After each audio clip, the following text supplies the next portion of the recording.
Hello friend, welcome back. In our previous video, we successfully display all the tower card from our database, and here also define some of the button as a FAF icon, as a minus, and then the quantity, and then the plus, right? So now I want to display our price. That means our price will be visible. So if you want to do that work, go to our cart HTML. So here we have to work, right? So that is actually our TD. So here I am defining our two of this. First of all, it will be show our icon with the FAFA minus, and that is our FAFA plus, right? And after that, I want to take another TD. So I just simply define as a TD, and here I want to visible our price. That means that is actually our price. So now I want to visible it. So here I want to define our TD. I define as a align. Okay, I define as a align. Align will be as a right.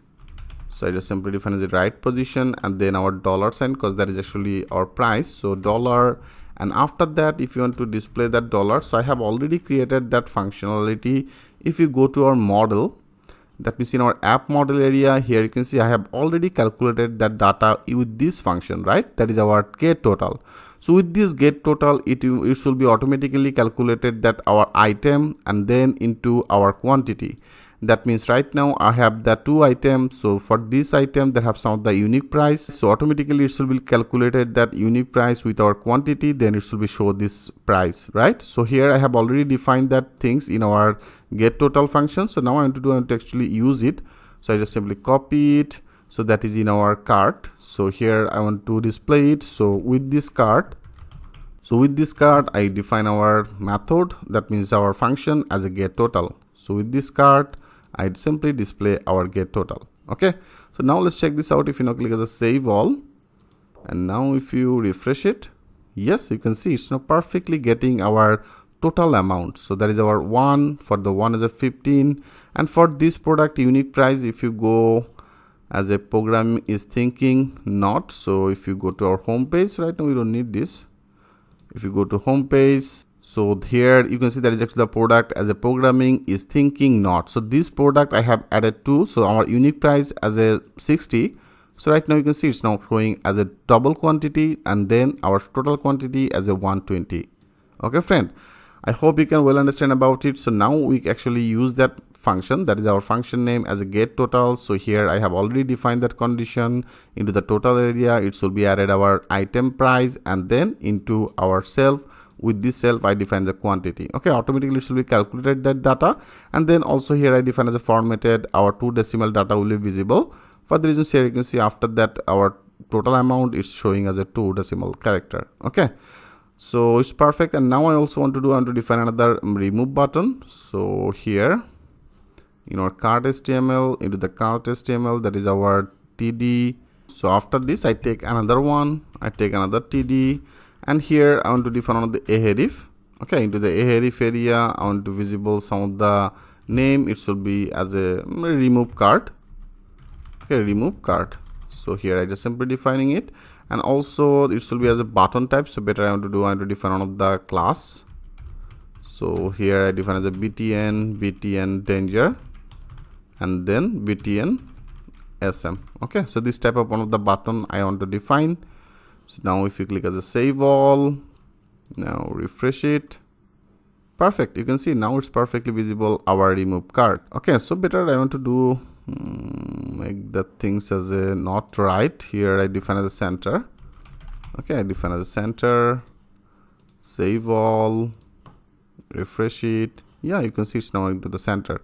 So now I want to visible our total amount. So if you want to display the total amount, so that is our t body. Okay, so here after this and for here I want to define another tier. I define another tr. That means the table row, and here define as a th, and then also here I define the scope. So scope will be as a row. And here I want to define another one, because there have the 1 2 3 4. Okay, so here I want to define another as a td, and into the td area I define one of the call span. Okay, call span. So that is actually the call span. So I define that call span, and into the call span I define as a 2. Okay, So that is actually the fourth. Then it should be as a just 1 2. That means here we should be display our title, and then here we should be display our this portion, that means our total amount. So I just simply define the call expense 2, and here it should be as a total. Okay, I just name it as a total, and now I want to visible it. So I just take another TD, and then here I define TD align. Okay, align will be here. I define right, and also in particular that position I want to visible our total amount will be with our dollar sign. And then I want to define our this position. So this position I am already out of this for loop, right? So also if you go to our view, here I have also passed our orders, right? So that is our orders I have passed. That is our order. I take that orders object with this variable. That means here we have to pass that order, not the orders. Okay, so here we have to pass that order, and that is our order. Okay friends, because of all, here you can see I defined that our orders. So here I take all that our pending, all that order, and take the things with this variable, and here I get all that our object data with these orders, and I just take the things with our this order. So now we have to pass our this order. So here I just simply pass it. So now with this order we can actually display it. So now if you want to display it, so with this order I have already created this type of one of the function in our model. If you go to our model, that means in our app order, that is our model. So into the model area I have already defined that part, that means a get total amount, and then I also define as a get totals, right? So into this get totals area I have already defined one of the for loop. Automatically it will be calculated for our first item, that is our second item, then it will be calculated it, and then in our total area it will be visible, right? So here I return this total. So I also define that function name as a get total. So now I want to use this function. So I just simply copy it, and now here I just simply paste it. Okay, so now let's check this out. If you now click as a save all, and now if you refresh it, so now here you can see it's now showing as a total, and then that is actually the price is visible 120. That means first one. So if you go to our app order, in the app order here that is our for loop. You can see I just returned it into this loop area. So here we have to make the things on here. So before this loop, so when it should be totally complete, then it should be returned this value. Okay, so here you have to add it on here. Because of all, you can see it's only getting our first loop data, so it's not added our second loop and our third loop. So here you have to make sure you added the things outside this for loop. Okay, so here that is actually our outside this for loop. I just simply define our return total, click as a save all, now refresh it. Yes, you can see now it's perfect. That is our 120 15 20 is equal to 150. Okay, and also here if you want to display that the 2 decimal character, then it will be better. So in our card HTML, after this I want to define one of the filter as a float format. So with this float format I define as a 2 decimal character. So I just simply define as a 2, save all, refresh it. Yeah, you can see it's now perfect. And also after this I want to define another 2 of this button. One will be as a continue shipping, another will be as a process to payment. Okay, so this type of button I want to define. So that is our T body, and that is our tier. So after this tier I want to take another one. So here I take another tier, and with the tier area I define as a TH, and for the TH I define as a scope. Okay, I just simply define as a scope will be as a row. So here we want to do that will be as a empty, and after this I take another TD, and here I define one of the call span. So I define the call span will be as a 4. Okay, so I make it as a call span 4, and here I define that class I define as a text, right? And here I define one of the ahref, and to the ahref area I want to define the class. So I just simply define the button class as a btn earning. Okay, btn earning and AMR4. So here I want to define this class, and here it should be as a continue shopping. So this type of one of the button I want to define, and also I want to take another one. I take another one, and here I want to define that as a process to payment. Process to payment. So I just name it as a process to payment, and it will be as a, here I define as a success. Okay, it will be as a success. So now let's check this out. If you now click as a save all, now go here, refresh it. Yeah, you can see it's now pretty good. So that is our continue shopping, and that is our process to payment. So here if you click as a process continue shopping, then it should be redirected to our home page. So here I want to define our URL. So that is the URL I have already created, right? So now we can actually use it as a URL, and to the URL area I want to define it should be as our app shop. So into the app shop, our home, into the home area, it should be redirected. Perfect. So here we define all the things, and also now it's perfectly visible. So now I want to add our this total order in our this cart area. Okay, so right now they have the three product in our cart area. So this 3 product order will be visible in our cart option area. So if you want to display it, then you have to create one of the filter, right? So that means I want to create one of the custom filter. So if you want to create some of the custom filter, I think you already know about it. So right now we don't need this. Cart will be needed, URL, neighbor. So right now I just simply remove everything from here. Okay, so I just simply remove it. So now if you want to create some of the custom filter in our app, that means our app order area, I want to create one of the folder, and I just name it as a template tags. Okay, so this type of one of the folder I want to create. So into the template tags area, first of all you have to create one of the file. I think you already know about it as a double underscore and that init. So I just simply define as a init underscore dot file. And also I want to create another one. I want to create another file, and I just name it as a cart tag, cart underscore tag. Okay, cart underscore tag dot file. So this type of one of the file I just simply create. So here first of all we have to add our template, that means our from Django. So from to the Django I have to input our template. So I just simply added our template, and also we have to need our order. So from our app, that means in our app orders, so into the app orders I want to get our models. That means that is actually the models. So here I define as the models, and here from to this position I want to input our order. Okay, that means our order class. So if you go in model, you can say I have already created one of the order class. So now I want to actually add this, because with this order we have to filter it. Okay, so for the reasons here I simply defining it. So that is our order, and after that I want to register it. So that is actually register. So I just simply define the register and the template. So with this template I want to define that things in our library. So I think you already know about it, because of all I have already discussed about that things with you, how we can create some of the custom filters. So now we are using it in our project, right?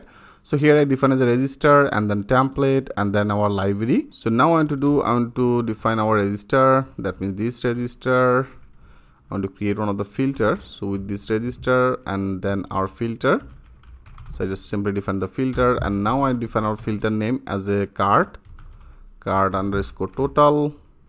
So this type of one of the name I have defined, and here also we have to need our user. So I just simply define that user, and after that we need our all that object data. That means in our model, that is our orders. So into this orders area I want to get all that our order object data. So for the reasons here I take one of the variable as a order and our order model. So with this order model I define our objects, and then I want to define as a filter, and it should be filtering it with our user will be same as a user, and also here our ordered will be as a false, right? So just same things, I just simply define as ordered. So our ordered will be as a false. So all that false order I want to take. It means actually if you go our side and to the side area, you can see that is actually the ordered. So this order when it should be as a false, that means this not completed, right? That is our pending all that our order. So I want to actually get all that our pending order, and then I want to visible it in our cart area. Okay, so here I want to do this work. For the reasons, it should be checked as the same user it or not, and our order field is false or not. So when this product will be purchased completely, then automatically our this order status will be updated from to the false to true. Okay, so I just simply defining it, and after that I want to define that condition. If our order is exist, that means our this order is exist. Okay, if our this order is exist, then I want to define here, I want to define to return our all that object. So I just simply define the return our order object. So I just simply get our all that object with our 0. Okay, and then after that we have to define our count. So that means I want to display that count. So if you want to display that count, that is our in this cart area. So that is our order item, right? So now with this order item, I want to display our this cart count. So I just simply define as a order item. So with this order item, I define as a count. So I just simply define as a count. So I just simply define that count. Okay, friend. And else it should be returned our 0 value data. So here after this, I just simply define as else it should be returned as a 0. So now we have to visible it, right? So we have to visible it in our cart, that means here. So for doing this, that is in our navbar. That means we have to go to our navbar, that template, and that is our navbar. So first of all, we have to load our this filter, that means our custom filter. So I just simply load it. So I just simply load our cart, and then I name it as a card and the tags. So I just simply define as a tag. Okay, so first of all, here you have to load our custom filter. So I just simply load it, and after that, that is our card area. So here I want to visible it. After this card, here I want to display one of this pen. Okay, span into this pen area. I define another class. So class will be as a bird G. Okay, bird G, and then bird G, and I make the things as a light. So with this bird G light, here I want to display our this requested user data. So that means the requested user, and then I define our filter. So here I define our filter name. I have created filter name as a cart total, right? So it should be calculated all that our cart total data. So I just simply defining it. Perfect. So now let's check this out. If you now click as a save all, and here better I just close it. Okay, I close it and run this again, because of all when you actually create one of the custom filter, then you have to run your server again, right? Then automatically it should be created one of the folder on here. So I just name it as a run our server as a py, and then manage.py, and then run server. Click as a enter. Now you can see it's now created one of the folder in particular that area. So our server is perfectly now running. So now let's check this out. If you now click as a refresh, yes, now you can see, friend, now it's showing our 3 product, right? So there is a 3 product order is now visible. So in our cart area, perfectly it's now visible on here. So better I want to make the things as a one of the first bracket, then it should be actually locative maybe. So I just simply cart it, and here into the first bracket area, I just simply paste it, save all, refresh it. Yeah, you can see it's now perfectly visible. So now if you go to our home, and I want to purchase this product, click as add to cart. So now go to our cart area. So that is perfectly added. So I want to take some of the product that is in not list. So I am the good, that means programming can't work is not here. So I just simply want to buy this product. So right now there is a 3 order. I take another one. Yes, you can see it's automatically updated, and also it's now showing our message as this item is added in your cart. Perfect. That means our this cart filter is now perfectly working. And also if you click on cart, so it should be redirected to our cart page. So next video I want to work for our this remove option. That means if you want to remove this product from to this cart area, how can remove it, and after that how can update your quantity. That means if you want to increase your quantity, you can increase it. If you want to decrease your quantity, you can decrease it from here. Okay, so how can do that work? In our next video I will show you that things with a live example. So thanks for watching, and I will see you in the next video.